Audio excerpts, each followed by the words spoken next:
Pour fêter les 100 ans de la marque Audi, nous voici à Ingolstadt aux côtés de Thomas Frank. Bonjour à vous. Bonjour. Vous avez combien de voitures ici au patrimoine? Nous avons en total à peu près 400 voitures et 150 motos. Pourquoi avez-vous pris l'initiative d'ouvrir un musée et de faire visiter un petit peu votre patrimoine automobile? Nous avons une très très longue histoire en Allemagne. Nous sommes la deuxième vieille usine de l'Allemagne en construction de voitures.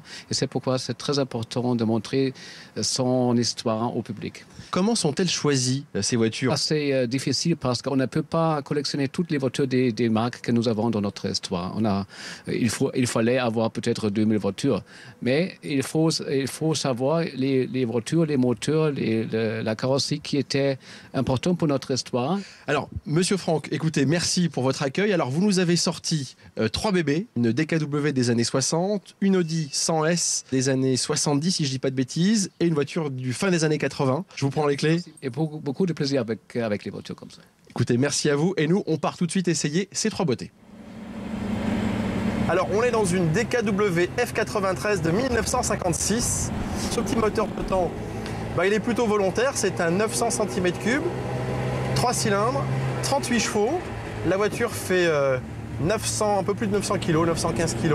C'est une 3 égale 6 F93. Alors, c'est la famille 3 égale 6. Alors, assez marrant, c'est que pourquoi le 3 égale 6? 3 pour 3 cylindres, 6 parce que selon les concepteurs du véhicule, eh bien, ce véhicule de 3 cylindres avait l'agrément d'un 6 cylindres, donc 3 égale 6. Ce qui est déroutant également, c'est que j'ai eu le réflexe en arrivant dans la voiture de mettre la ceinture de sécurité, mais il n'y en a pas.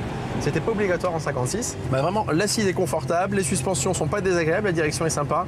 C'est le seul point noir, c'est le freinage. Le freinage, ça déroute particulièrement.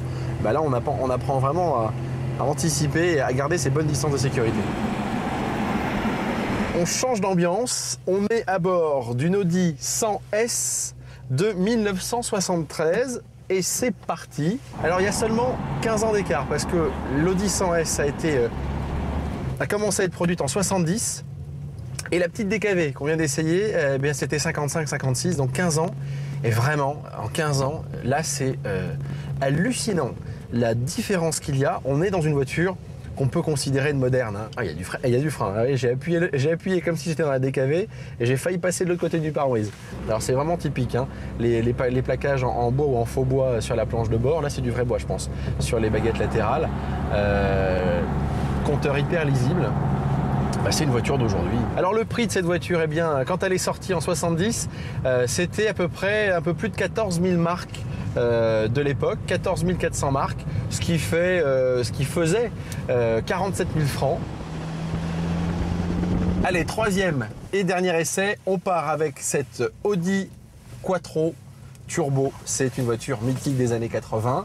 Alors celle-ci est de 88. Cette très très belle voiture a été produite de 80 à 90, il y a eu 3 séries.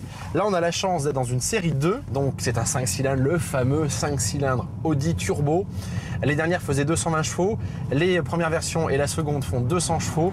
Le bruit est mythique. Je pense que si vous avez, comme moi, vous vous rappelez bien sûr de ces groupes B avec ce ronronnement, ce bourdonnement, on y est. On a un exemplaire, elle a 55 000 km. Et cette voiture n'est jamais sortie de chez Audi Allemagne, une voiture d'usine qui est restée à l'usine et qui sert, c'est extraordinaire, la souplesse, écoutez. C'est magique, il n'y a rien à dire. Ce 5 cylindres, c'est un moteur phénoménal. Je ne suis pas sûr qu'il me laisse repartir avec. Je vais tenter l'expérience, ça fait 21 ans qu'elle y est et je pense qu'elle va y rester encore bien longtemps. Très très belle voiture, vraiment beaucoup de plaisir à son volant.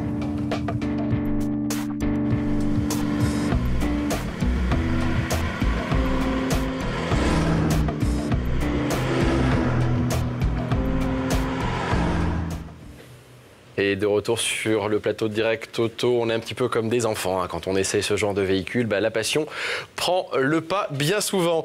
François Baquet est avec nous pour nous parler des 100 ans de la marque Audi. D'autres journalistes ont eu le plaisir